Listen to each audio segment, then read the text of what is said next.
E olha, nós estamos recebendo no estúdio aqui do Jornal do Piauí o deputado federal Átila Lira, que está participando, faz parte da comissão que analisa as mudanças na educação, no ensino médio, que estão sendo previstas aí para 2018. Tem muita gente discutindo esse assunto, foi objeto de muito debate, tem sido objeto de muito debate, e esse período de adaptação é justamente para que esses debates também possam consolidar essas ideias. Deputado, boa tarde, seja bem-vindo aqui ao Jornal do Piauí.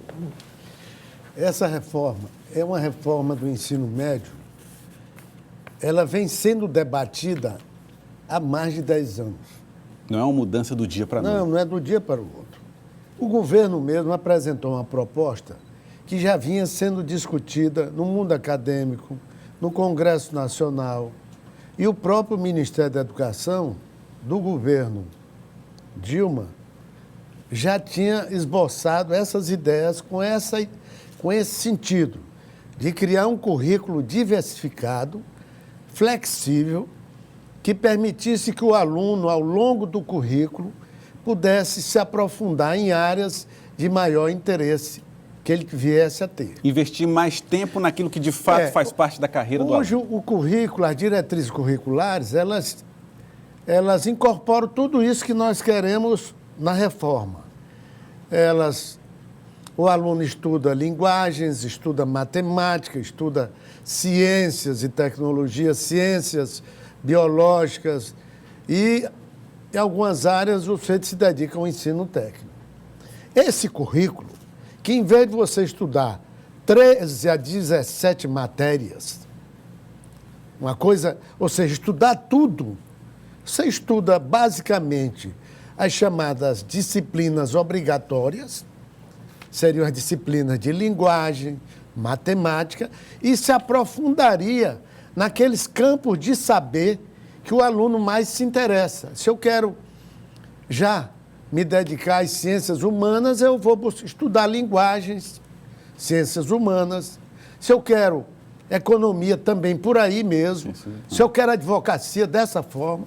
Se eu quero ser engenheiro, vou estudar matemática, ciências exatas. Se eu quero ser médico, bioquímico, farmacêutico, nutricionista, vou estudar ciências biológicas. Agora, deputado... E para terminar, o seguinte, se eu quero um curso técnico para trabalhar imediatamente, eu faço um curso técnico dentro daquele currículo. Se torna muito mais interessante. O aluno hoje se afasta muito da escola porque o currículo é maçante, desinteressante, e agora não, ele teria opções. Bem, eu não gostei da área que eu optei, vou para outra área até encontrar o seu itinerário vocacional. Deputado, agora, isso mudaria também a forma como as faculdades e universidades avaliam esses alunos? Vai ter que mudar as provas, o Enem? E essa mudança não é só na escola, é no sistema educacional. Você muda formação de professores, você muda a escola, você muda o Enem. O Enem vai ser completamente modificado. Ele vai selecionar os alunos em função daquela opção que ele fez. Provas específicas? Não precisa ser a prova. É só questão de peso. Se eu vou fazer ciências sociais, é claro que dentro do Enem nós vamos ter áreas específicas para selecionar em áreas sociais. Viu? Essa mudança vai valer a partir de 2018? Só 2018. O que vai ser feito nesse tempo? É o tempo de planejamento disso que você está falando. Mudar a avaliação, mudar os currículos, trabalhar os conselhos, a formação dos professores, preparar as escolas e fazer um debate mais amplo com os estudantes para eles procurarem encontrar qual a melhor forma deles estudar. De se adaptarem a esse novo modelo que não muda. O modelo, ele prevê uma alteração somente a partir do segundo ano, no meio do segundo ano. Na metade do segundo ano. Metade do segundo ano. Mas há uma forte tendência na comissão que está examinando, da qual eu faço parte, da mudança do aluno já entrar no ensino médio, escolhendo a área que ele tem mais afinidade. Tá certo. Deputado, os telespectadores aqui pedindo para o senhor fazer uma avaliação aí da PEC dos gastos públicos. Chego já. Então, o ensino médio ele é muito bem debatido, ele vai continuar sendo bem debatido. Eu estou cuidando da língua espanhola, mas eu estou cuidando de tudo que trata da grade curricular e o que as universidades estão sugerindo para incorporar no processo todos os interessados em educação, os estudantes também. Agora, quer dizer o seguinte, isso não é um debate de agora, é um debate de antes, que já tinha projeto, inclusive no Congresso, já aprovado em comissão de todos os partidos, e os ministros do governo anterior já tinham sinalizado com essa ideia de fazer a reforma buscando as vocações, o chamado itinerário formativo. Tá certo, então, deputado. E sobre a PEC dos gastos, PEC dos gastos. Você falou bem, a palavra é essa mesmo. Essa 241 é uma emenda constitucional semelhante à Lei de Responsabilidade Fiscal. Ela está sendo criada para dar um maior rigor à disciplina de gastos do poder público. Ela realmente vai estabelecer tetos do que vai gastar por área, por tipo de objetivo, por finalidade. Isso no mundo inteiro já se faz. Todo mundo faz uma limitação de gastos na sua vida. Mas através de uma PEC? Através de uma emenda ou de uma lei? Não, seria... mas agora vai ser a PEC para evitar que toda hora fiquem mudando. A ideia é de criar um regramento que valha inicialmente para 10 anos, tá certo?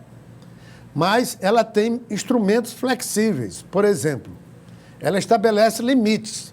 Agora, para a educação e saúde, nós vamos seguir os limites da Constituição anterior, dos percentuais mínimos para a saúde e para a educação.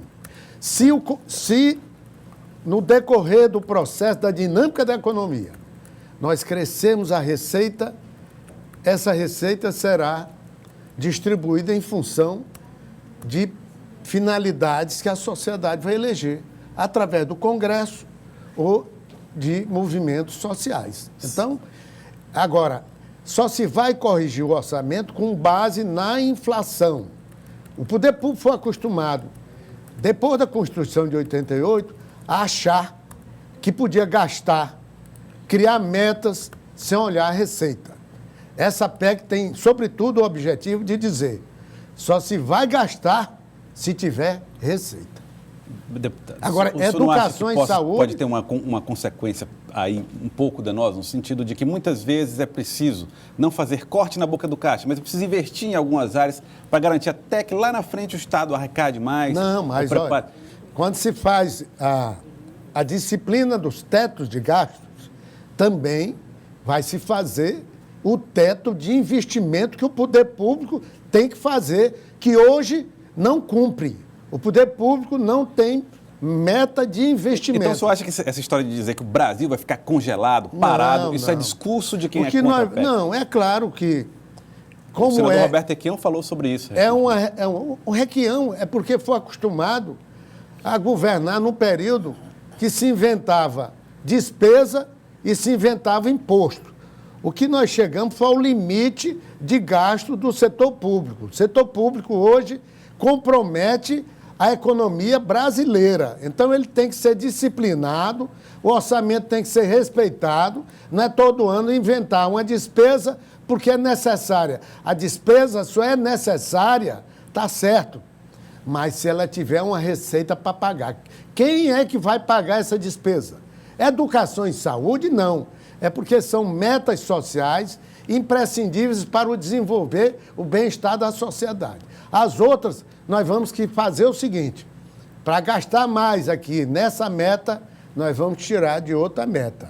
Isso é uma disciplina que o Brasil precisa exercitar para poder evitar o fracasso maior de um atraso salarial, que já se vê o estado do Rio de Janeiro, o estado do Rio Grande do Sul e vários estados aí já com suas receitas sem condições de pagar os servidores.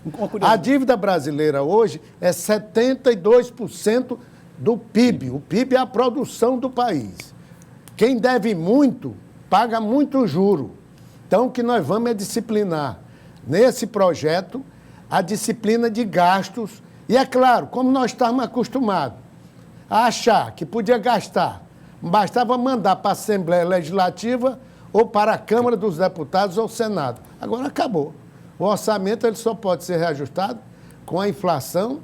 Se a inflação cair, a receita aumentar, essa receita vai ser redistribuída em função de metas de interesse da sociedade. Tá, então, uma questãozinha técnica para finalizar. O desrespeito a ela implica em crime de responsabilidade, deputado? Total. Ela agora é constitucional. Não pode mais. Hoje ela está valendo para o governo federal, mas os governos estaduais já vão adotar, pelo efeito de demonstração que ela vai gerar. Por exemplo, a reforma da Previdência que vai ser feita com os governos estaduais. Tá certo. Deputado, muito obrigado pela sua participação aqui. Então não precisa desse terrorismo, não.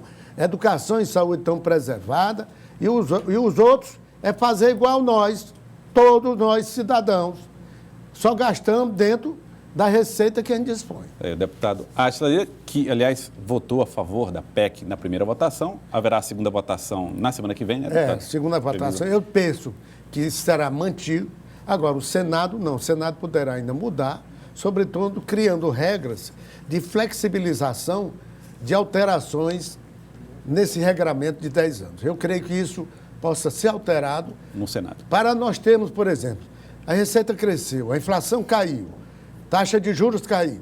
Então, nós podemos alterar a questão do regramento da alteração do orçamento. Okay. A crescer o chamado ganho de produtividade. Ok, muito obrigado, deputado federal Átila Lira, pela participação aqui no Jornal do Peão. Agora, educação e saúde, sagrado. Estamos preservados. Tá Preservado. certo. Obrigado, deputado.